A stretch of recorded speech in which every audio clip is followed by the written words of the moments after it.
Mes amis, nous allons donc ce soir parler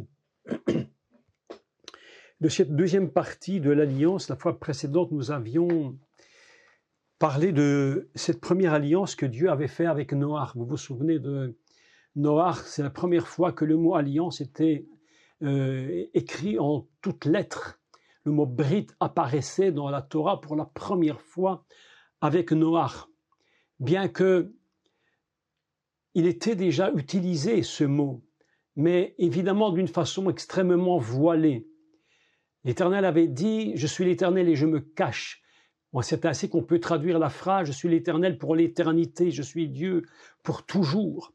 Et comme vous savez que le mot « olam » veut dire « cacher » également, on peut traduire « Je suis l'Éternel, je me cache afin que vous me trouviez ». Je crois que c'est très important que nous comprenions cela. Et nous allons donc comprendre que cette alliance va suivre un chemin très important et très progressif. Très progressif. L'autre jour, j'étais ici c'était quel jour? Je pense, ça devait être mercredi passé ou quelque chose comme ça. Oui, je pense mercredi ou je ne sais plus exactement. Et j'ai écouté un missionnaire qui est venu deux frères, des jumeaux d'ailleurs, qui étaient missionnaires en Inde.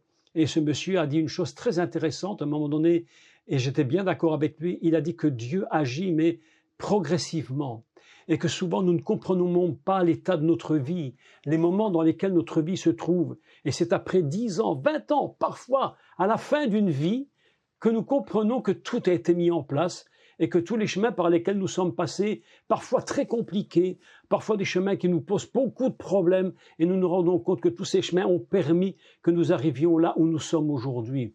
Et parfois des chemins qui nous posent beaucoup de difficultés, parfois même de tristesse, parfois de joie, évidemment. Et voilà que Dieu va mettre en place progressivement tout un chemin, et c'est le cas donc de cette alliance que Dieu fait avec son peuple d'Israël. Et il commence une alliance d'ailleurs, chose tout à fait formidable, absolument extraordinaire. Il commence avec un personnage qui est Noach, et qui lui n'est pas du tout juif, absolument pas du tout juif. Et puis il va passer avec Abraham, et Abraham n'est pas non plus juif. Et puis progressivement, il va arriver à Abraham pour en finalité arriver à cette alliance absolument extraordinaire par l'Esprit de Dieu. Et cette alliance est donnée au peuple d'Israël pour la communiquer au monde entier. Et vous voyez combien Dieu est patient, combien il peut prendre, et c'est là que ça nous échappe quand même, Dieu peut prendre parfois mais des siècles pour produire quelque chose. On se dit, mais comment tant de siècles sont passés, parfois même des millénaires peuvent passer, mais ce que Dieu a décidé se produira. De toute évidence, se produira. Donc nous ne devons jamais être inquiets quant à ce qui est dans notre vie. La Bible d'ailleurs nous dit, si la prophétie tarde, attends-la. C'est-à-dire que pour nous elle tarde, mais pour Dieu elle est dans son temps, mais elle va donc se produire. Et voilà que le chemin de l'alliance va passer par toute une évolution. Commençons avec Noach. Vous avez remarqué que cette première alliance n'a pas demandé de sacrifice de sang. C'est une alliance, j'allais dire, verbale. Dieu parle et il dit « je fais alliance ». Ce mot « alliance » est repris 7 fois dans l'histoire de Noach. Comme pour nous dire, chaque fois qu'il y a alliance, c'est comme si Dieu disait « je refais le monde et je recrée mon alliance avec le monde ». Et vous allez voir quelque chose de très surprenant concernant la création du monde et concernant l'alliance, quelque chose qui était vraiment surprenant. Et je l'ai découvert, mais peut-être par hasard, je ne sais pas si le mot hasard est bon, mais peut-être par hasard j'ai découvert cela dimanche matin, lorsque j'étais avec un de mes amis qui a un culte en direct, et puis quand je suis à la maison, je me connecte avec lui, c'est un tout petit groupe, mais je me connecte et j'aime les écouter, voilà. Et en parlant, tout d'un coup, quelque chose a fait tilt, et je me dis, mais ça c'est incroyable, le mot création et le mot alliance a quelque chose d'inimaginable. Et les choses se mettent donc progressivement en place pour arriver à la compréhension de ce que Dieu fait. Nous allons aujourd'hui lire un texte concernant l'alliance non pas avec Abraham, mais l'alliance avec Abraham. Et je crois que vous avez donc, je vous ai tous envoyé les documents. Si vous les avez eus, si vous avez pu les télécharger, les imprimer, néanmoins, vous pouvez quand même les obtenir sur le site, ils sont tous les deux dessus. Je les ai mis là, vous allez dans la classe privée et dans documents imprimés, les deux documents sont là, vous faites, il suffit de cliquer sur un document et puis vous pouvez les voir. Néanmoins, je vais les partager ce soir avec vous pour vous expliquer quelques absolument secrets de l'alliance. Et nous allons voir comment Dieu fonctionne par rapport à la création du monde et par rapport à l'alliance. Pour ce faire, nous allons commencer d'abord par lire un texte, comme d'habitude. Et ce texte, il faut le placer donc dans le contexte. Le contexte, évidemment, c'est Abraham qui se pose évidemment une question très importante. Et il dit, voilà, tu m'as promis. Et donc, lisons-le si vous voulez, Bereshit chapitre 15. D'accord, Tav, le Ted Vav. Vous savez que 15 en hébreu, on n'écrit jamais Yud He. Vous savez ça, je vous fais une petite parenthèse là. Pour ceux qui connaissent un peu d'hébreu, on n'écrit jamais Yud He pour dire 15. Même si c'est 15, pourquoi? Parce que Yud He, c'est, si vous voulez, la concentration du nom de l'Éternel, de Yahvé, de l'Éternel. Donc les rabbins ont dit non, nous ne mettrons pas Yud He. Pourquoi nous mettrions Yud He? Ce qui voudrait dire que ce verset 15, en fait, ce serait directement comme si c'était Dieu lui-même et les autres seraient moins importants. Donc ils ont décidé de ne pas mettre Yud He, mais de mettre Tet Vav, 9 et 6. Très très surprenant. C'est une petite astuce rabbinique, une petite astuce rabbinique. On met, quand vous cherchez 15, ne cherchez jamais Yud He. Jamais vous allez trouver ça. Il faut chercher Tet Vav, 9 et 6. D'accord? Donc on est donc au chapitre 15 et nous lisons. Après ces choses, la parole de l'Éternel fut adressée à Abraham dans une vision. Et il dit, Abraham, ne crains pas. Je suis ton bouclier, et ta récompense sera grande. Abraham répondit, Seigneur, Éternel, mais que me donneras-tu? Il répond évidemment par rapport à la récompense. Tu me dis que j'ai une récompense, mais c'est toujours très amusant parce que le texte est vraiment surprenant parce qu'il dit, tu as une récompense, mais je voudrais savoir ce que c'est la récompense. Dis-moi ma récompense. Oui, c'est un peu comme les enfants, on dit, je vais te donner une récompense, ils veulent toujours savoir ce que c'est. Et ta récompense sera grande. Abraham dit, Seigneur l'Éternel, mais qu'est-ce que tu vas me donner? Qu'est-ce que tu vas me donner? Je m'en vais sans enfant. Et l'héritier de ma maison, c'est Eliezer de Damas. Et Abraham dit, voici, tu ne m'as pas donné de postérité, et celui qui est né dans ma maison sera mon héritier. Alors la parole de l'Éternel lui fut adressée ainsi, ce n'est pas lui qui sera ton héritier, mais c'est celui qui sortira de tes entrailles qui sera ton héritier. Et après l'avoir conduit dehors, il lui dit, Habetna, Habetna, regarde, lève les yeux, traduit en français, lève les yeux vers le ciel. En réalité, nous devons traduire plutôt Abraham est transporté là-haut et il regarde du ciel vers la terre. Et qu'est-ce qu'il voit? Il voit les étoiles. C'est un texte absolument fabuleux. Et compte les étoiles si tu peux les compter. Et il lui dit, telle sera ta postérité. Abraham eut confiance en l'Éternel qui le lui imputa à justice. Voilà un texte absolument formidable. Et c'est à partir de ce moment-là que quelque chose va se produire au niveau de l'alliance. Dieu va faire une seconde alliance avec Abraham qui sera différente de celle d'avec Noé. Ici, pour la première fois, il va y avoir un partage où le sang va couler. Vous vous rappelez, et je crois que maintenant tout le monde le sait, ou du moins je l'espère, que il n'y a pas d'alliance véritablement définitive s'il n'y a pas le sang qui coule. C'est-à-dire, il faut absolument que le dam, le sang, se reconnecte. Et il faut pour ça deux parties bien séparées pour produire de l'alliance. Et ici, pour la première fois dans ce texte de Torah, il y aura des animaux sacrifiés. Alors vous allez me dire, mais pourquoi tu nous dis ça alors qu'en réalité, si tu regardes l'histoire de Abel, lui-même faisait un sacrifice. Caïn et Abel ont fait des sacrifices. Abel a aussi sacrifié. cette semaine, je me suis dit, mais quelque chose est quand même surprenant. Est-ce que vous ne trouvez pas, moi, il me semble, que la Torah commence d'une façon bizarre. Je réfléchissais à ça cette nuit, je me dis, mais comment tu commences la Torah? Au commencement, Dieu créa les cieux et la terre. Mais on aurait dû commencer autrement. Il me semble qu'on aurait plutôt dû commencer, Moïse monta sur la montagne et il reçut la Torah. Parce qu'on a l'impression que le monde est créé, tout est dit, et puis l'histoire évolue et on arrive à Moïse. Mais si nous connaissons le commencement de la Torah et la création du monde, c'est parce que Moïse était sur la montagne. Donc on aurait probablement dû commencer et Moïse monta sur la montagne et ça aurait été dans la logique des choses. Mais voilà que, non, la Torah commence par « au commencement Dieu créa ». Qu'est-ce que cela veut dire? Et donc, voilà qu'Abraham se trouve dans une situation compliquée. Il a confiance en l'Éternel, mais malgré tout c'est compliqué. Et Dieu va devoir commencer par placer une alliance particulière en faisant une séparation à travers les animaux. Et c'est la première fois que la Torah nous enseigne qu'il va falloir faire un véritable sacrifice d'animal. L'histoire de Abel qui offre un sacrifice, il faut la remettre dans un autre contexte. Il ne faut pas la mettre dans le contexte d'Abel qui fait un sacrifice selon le commencement de l'univers, mais comme étant Caïn et Abel, deux archétypes de l'humanité. Si nous considérons Abel et Caïn et Abel dans l'archétype de l'humanité, alors nous pouvons comprendre ce qui se passe. D'ailleurs, c'est très important de lire la Torah de cette façon, sinon nous allons toujours avoir des problèmes.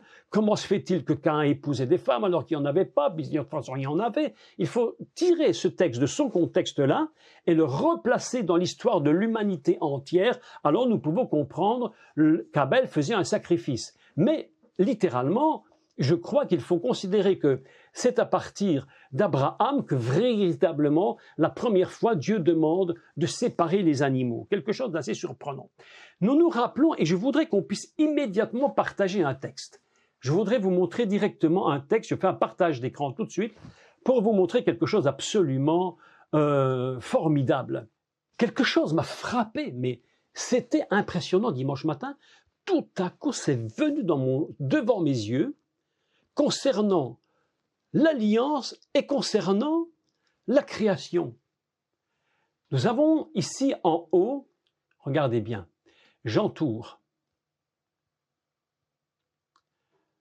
Le mot que nous avions vu la semaine passée, que nous verrons encore, concernant l'alliance et qui se dit briti. D'accord? Je voudrais vous montrer comment c'est surprenant le texte. C'est la subtilité du texte hébreu. Briti, qui est mon alliance. Lorsque vous regardez le deuxième, ici je le souligne, nous avons Bria. Bria signifie le monde de la création. C'est ce que les rabbins appellent le monde de la Bria, le monde de la création. Il y a plusieurs types de création. Dans la Torah, le monde de la Bria, le monde de la Asiya, le monde de la Hatzilu, etc. Mais le mot Bria est très très intéressant parce que c'est le monde du commencement de la création. Alors je me suis dit, mais il y a quelque chose d'absolument incroyable. Regardez ce qui est écrit. Je l'ai maintenant j'ai réécrit les deux mots ici en plus grand. Et qu'est-ce que nous découvrons? Que Bria et Briti, alliance et création, c'est la même chose. Remarquez-le bien. Regardez, exactement la même chose au début. Bet Resh Yud, mais où est la différence entre Briti et Bria? Eh bien, mes amis, c'est absolument extraordinaire. C'est qu'il y a, dans Bria, il y a le Aleph, et dans Briti, il y a le Tav. Et qu'est-ce que cela veut dire? Aleph Tav, mes amis, c'est Alpha et l'Oméga. C'est l'Alpha et l'Oméga. Alors, ce qui est absolument fabuleux dans ce texte, en plus, c'est que dans Bria, il y a le He, et dans Briti, il y a le Yud. Et le Yud, qu'est-ce que c'est? Eh bien, c'est 2 fois et. 5 et 5 fait 10. Autrement dit, qu'est-ce que l'alliance? L'alliance, c'est la création du monde qui va s'unir avec l'humain, avec son Adam. Et Dieu dit, voilà, quand je fais mon monde, en réalité, dès le commencement, j'ai fait mon alliance avec vous. L'alliance du commencement, qu'est-ce que c'est? Alors, écoutez, non, franchement, c'est fantastique. Lorsque vous regardez Bria, je le souligne maintenant, regardez, Bria, on le lit ici on le lit Bari. Bari, et Bari signifie quoi? Signifie saint, fort. Qu'est-ce que c'est que le commencement? Qu'est-ce que la création? C'est quelque chose qui est saint et qui est puissant, qui est extrêmement fort. Lorsque tu lis maintenant simplement les 3 premières lettres, Bet, Resh, Yud, et tu lis Bri, et qu'est-ce que tu découvres? C'est un mot qui signifie sérénité, tranquillité. Qu'est-ce que Dieu nous dit par cette combinaison incroyable de lettres?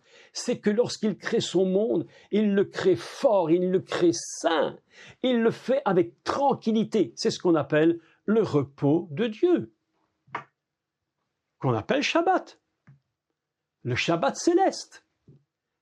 Bria, Briti, Alpha et Oméga. Le 5 multiplié ou ajouté à 5 fait que Dieu dit « J'ai fait mon monde, et maintenant je le lie et je fais alliance avec mon Adam, et c'est pourquoi mon alliance, en réalité, je la fais avec Adam, c'est pourquoi je rajoute 5 et 5 et je trouve I, le Yud, et ça me donne Briti, mon alliance. Qu'est-ce que c'est que l'alliance de Dieu? C'est l'alliance qu'il fait avec son Adam. Constatez que c'est exactement le même, l'introduction est exactement la même. Aleph, Tav, Alpha et l'Oméga, les 2 mots sont tellement collés un à l'autre qu'il y a vraiment quelque chose d'absolument fantastique, fantastique. Et donc, je vais maintenant continuer la lecture avec vous. Si vous voulez bien, nous allons prendre le texte. Et là, nous allons découvrir quelque chose qui est assez surprenant. Lorsqu'on le lit en français, on n'a pas la subtilité du texte. C'est impossible. On peut comprendre, évidemment, quelque chose, mais le texte hébreu va nous faire découvrir quelque chose d'absolument, absolument extraordinaire. Nous allons, pour commencer, quelque chose de très intéressant au niveau de l'alliance avec Abraham et avec l'Éternel.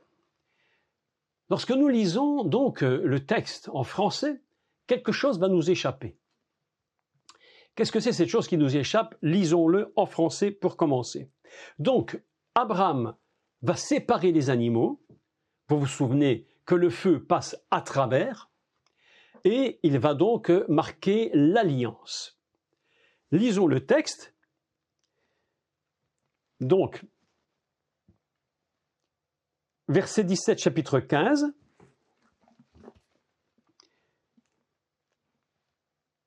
Toi, tu iras en paix vers tes pères, tu seras enterré après une heureuse vieillesse. À la 4e génération, je parle de ça plus tard, ils reviendront ici, car l'iniquité des Amoréens n'est pas encore à son comble. Quand le soleil fut couché, il y eut une obscurité profonde, et voici une fournaise fumante, et des flammes passèrent entre les animaux partagés. En ce jour-là, l'Éternel fit alliance avec Abraham et dit, « Je te donne ce pays à ta postérité, depuis le fleuve d'Égypte jusqu'au grand fleuve, au fleuve d'Euphrate. » Mes amis, qu'est-ce qui est écrit en hébreu? Regardez bien. Bayom ahu. Bayom ahu. Regarde, je vais le prendre.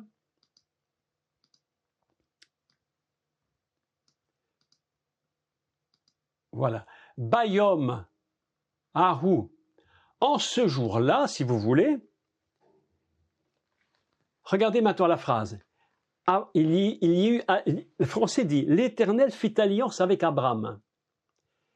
Écoutez bien le texte, c'est très très très intéressant en hébreu. Regardez la subtilité du texte. C'est pourquoi je vous ai dit précédemment que création, le mot de la bria et briti, il y avait à l'intérieur de ce mot, entre les deux mots, une connexion aleph-tav, et nous constatons ici ce mot. Regardez bien. Bayom hahu, karat Adonai et Avram brit les morts. Et j'explique. Regardez bien, je relis. Bayom hahu, en ce jour-là, karat, il conclut Adonai et Avram brit les morts. Regardez le texte. En hébreu, le mot karat signifie conclure, couper. Pour la première fois, il y a ici une idée de couper et en même temps de faire une conclusion sur le principe de l'alliance. Et en hébreu, le mot tout seul, karat, écoutez bien la subtilité du texte, le mot karat tout seul signifie conclure, couper. Mais si vous prenez tout un bon dictionnaire hébreu et vous regardez la subtilité du mot karat, vous allez constater que lorsqu'il est écrit karat brit, ça signifie alliance. Karat brit, c'est la raison pour laquelle j'ai mis ces deux mots en rouge pour vous montrer qu'ils sont ensemble dans une idée qui est complètement liée. Karat brit, alliance, coupure, conclusion de l'alliance. Abraham coupe, le feu passe, et voilà que quelque chose se produit. À l'intérieur de cette expression, karat brit, va être introduit trois mots absolument extraordinaires. Trois mots sont introduits. Le premier mot, Adonai.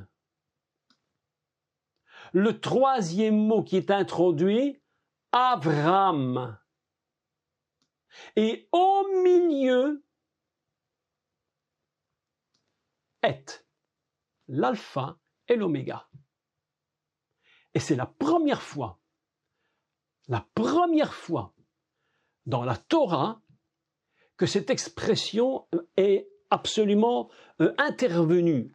Entre les deux karat brit va être inclus à l'intérieur trois mots. Le premier, c'est Adonai. Le troisième, Avram. Et au milieu, le Et. Comme Dieu est en train de nous dire, l'alliance entre Adonai et Abraham, c'est une alliance alpha et oméga. Du commencement à la fin. Absolument qui ne peut jamais s'arrêter. Est-ce que vous me comprenez bien? Karat Adonai et Avram brit les morts. Il dit que l'alliance est maintenant conclue et que le et que vous voyez ici, en réalité, c'est la création et l'alliance. Aleph Tav, Aleph Tav, Bria Briti. J'ai fait au commencement mon monde avec le principe de l'alliance. D'ailleurs, le premier mot de la Torah, vous le savez, je crois aujourd'hui, que Bereshit, les deux premières lettres et les deux dernières, forment le mot Brit.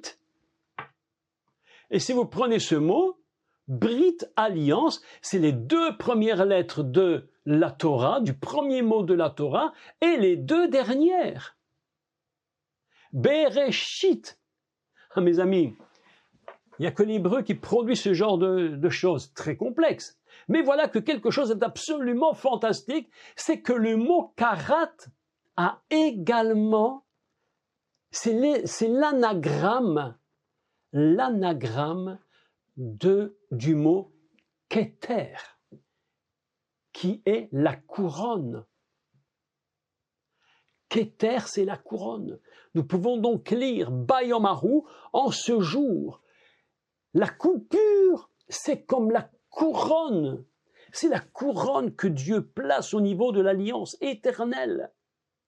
Lorsqu'il y a coupure, lorsqu'il y a le sang versé, c'est la couronne. Et ça nous rappelle évidemment, lorsque le Mashiach va mourir sur la croix, et qu'il va être élevé en sacrifice d'élévation, lorsque le sang va couler, c'est ce sang qui va lui permettre d'être couronné. C'est la coupure qui permet la couronne. C'est pourquoi Karat, Adonai et Avram Brit, c'est coupure ou couronne.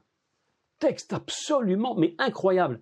Lorsque j'ai vu que c'était l'anagramme de ce mot, je me suis dit, mais qu'est-ce que ce texte est en train de nous dire? Eh bien, la Torah est en train de nous expliquer que la coupure, en fait, c'est le niveau le plus élevé de l'alliance. Et ainsi, on passe de Noach à Abraham et une dimension nouvelle vient de s'ajouter. Et comme si Dieu disait, il y a une couronne dans cette coupure. Et alors, au moment où la coupure va se faire au niveau des animaux, plus tard, lorsque Abraham va devoir de nouveau entendre la voix de Dieu qui lui parle encore une alliance. En plus, rajoutée, il va comprendre à ce moment-là qu'il y a une alliance qui est encore plus forte et qui ne sera plus ni au niveau d'un seul mot ou de l'animal, mais ce sera au niveau de l'Adam lui-même. C'est ainsi que Dieu progresse. Il part de Noach. Il arrive à Abraham, il va passer à Abraham. Voilà un texte absolument fantastique. Et nous constatons que l'expression Karat Brit contient à l'intérieur d'elle-même l'alliance intérieure de l'alliance. Il y a Dieu et Abraham, et c'est une alliance totalement éternelle. Elle est alpha et oméga, elle est aleph tav, elle est toute la parole divine. Toute la parole divine, mes amis. C'est absolument, mais extraordinaire ce texte. Donc, lorsque nous lisons « En ce jour-là, l'Éternel fit alliance avec Abraham », il faut comprendre que cette alliance se trouve au niveau complètement éternel et c'est la première fois qu'un tel texte apparaît au niveau de l'alliance. Et il dit « Je te donne ce pays à toi et à ta postérité ». Je voudrais faire maintenant une parenthèse. Je voudrais maintenant faire une parenthèse concernant le texte qui est écrit. Quelque chose de tout à fait surprenant concernant ce que Dieu dit à Abraham au niveau de l'alliance. Tout à l'heure, en relisant le texte, je me suis dit, mais il y a un petit passage qui est quand même surprenant. Je ne sais pas si vous trouvez ça passe souvent comme ça, mais en réalité, c'est très important. Écoutez, on est en train de parler d'un texte qui est non seulement un texte historique, mais un texte qui est complètement prophétique. Prophétique de la fin des temps. Pourquoi? Parce que l'alliance que Dieu fait avec Abraham, vous allez remarquer que c'est une alliance évidemment éternelle. Donc une alliance qui va être marquée dans le temps. Écoutez ceci. Quelque chose d'absolument important. À la 4e génération, texte surprenant, on a une fois de plus l'impression que ce texte tombe un peu comme un cheveu dans la soupe. On se dit, mais qu'est-ce que ce texte fait là? À quelle raison, pourquoi il met le texte à cet endroit?